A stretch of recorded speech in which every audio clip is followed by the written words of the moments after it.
Pope Francis's fans, his knack for provocative commentary is refreshing.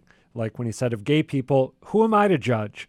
But for Catholic political scientist Daniel Mahoney, that comment was a debacle. Now, the full context, of course, was if somebody is repentant and wants to live a sinless life within the church, the Pope is not going to be judgmental. But that was taken by the secular press to mean that the Pope had somehow changed fundamental Catholic attitudes toward gay marriage and toward homosexual lifestyles. Mahoney says the Pope should have known better, and that Francis suffers from a remarkable lack of rhetorical discipline.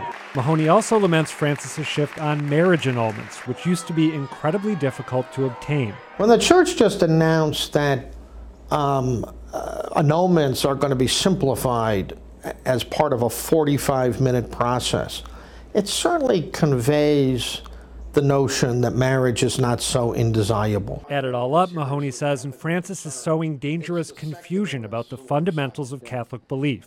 But then on the other side, there's Marianne Duddy Burke, who thinks the Pope isn't changing some fundamentals quickly enough.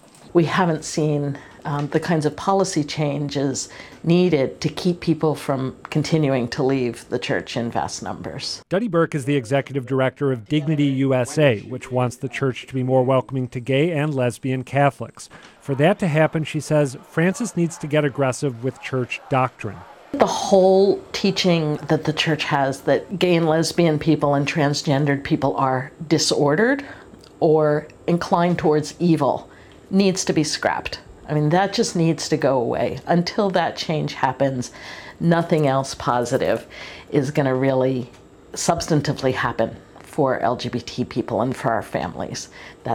It's just really damaging. She recalls being confronted about her sexuality by a priest in college and being rebuffed by Catholic Charities when she and her wife got ready to adopt. It was our first call, and the worker, she was very honest. She said, look, we'll train you. We have to train you, but our supervisors won't allow us to place kids with you because it's against church teaching. With the priest at college was a real crisis in faith for me. Back in June, Dignity USA and other groups wrote Francis, urging him to meet with gay Catholics during his trip to the U.S.